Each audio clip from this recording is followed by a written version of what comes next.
Olga Marlotti pour le Fashion Post avec Monsieur Guyader. Nous allons parler de l'uniforme de la Légion étrangère avec un vrai expert. Vous avez une vraie connaissance dans les codes des couleurs, dans la ligne, dans la découpe, dans la construction justement de l'uniforme. Cette passion pour l'uniforme, elle est née comment ?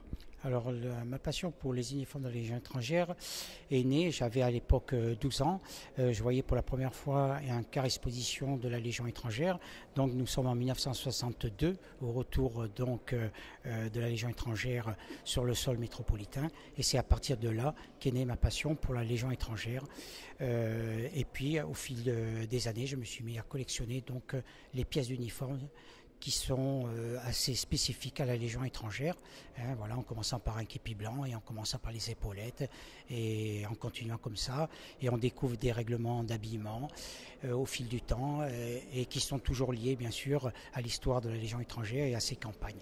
Est-ce qu'on pourrait revenir sur le premier uniforme ? Est-ce que vous pourriez me le décrire, le tout premier uniforme de la Légion étrangère ? Alors le premier uniforme de la Légion étrangère remonte donc en 1831 à la création de la Légion étrangère, le 10 mars.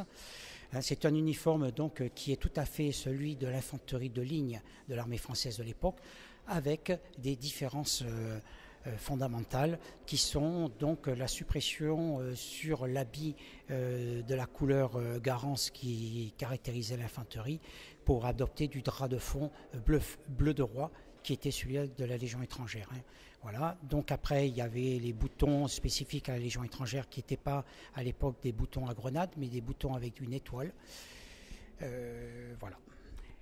Vous me parliez du bleu, un bleu qui est très spécifique. Il y a un moment justement où on bascule dans des tons kaki, sable, dune, terre de sienne, kaki brun. Comment est-ce qu'on peut justement dater ces évolutions dans la couleur des tenues ?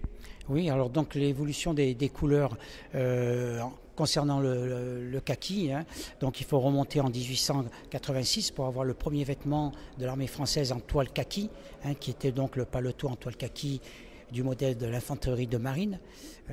Donc arrivé dans les colonies, les soldats donc empruntaient ce vêtement et au fil des années, ce vêtement s'est transformé avec des vêtements avec des collets rabattus, des collets ouverts, des collets hauts, etc.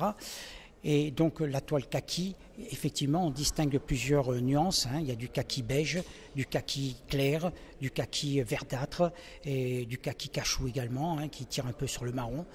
Voilà. Et j'ai une question justement par rapport au croquis, au tailleur qui va façonner justement l'uniforme et la réalité du terrain. Est-ce que la réalité du combat, une bataille peut faire évoluer la silhouette ? Oui, tout à fait, bien sûr, parce que le kaki que portaient nos soldats dans les colonies, dans les conquêtes coloniales, s'adaptait très bien à la situation de l'époque, il faut bien dire de l'époque, pour évoluer, parce que à cette époque, on ne pouvait pas évoluer à Madagascar, au Tonkin, comme en Afrique, avec des tenues qui étaient donc portées en France. Il fallait donc s'adapter avec surtout de la toile, voilà. Cette toile, elle est spécifique, elle est dédiée à la Légion. C'est une toile qui a été faite pour l'armée ?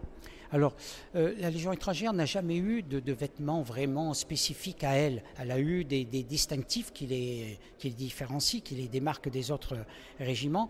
Il faut savoir que la Légion étrangère a porté, et de nos jours aussi, c'est toujours l'uniforme de l'infanterie de ligne, de la cavalerie, ou pour les tenues de combat des parachutistes. J'étais ravi de vous rencontrer, d'avoir cette interview hyper intéressante, enrichissante, et ça va permettre justement de rebondir entre le lien de la Légion étrangère avec la mode. Je vous remercie et je vous dis à une prochaine fois pour une prochaine expo. Merci, je vous remercie infiniment.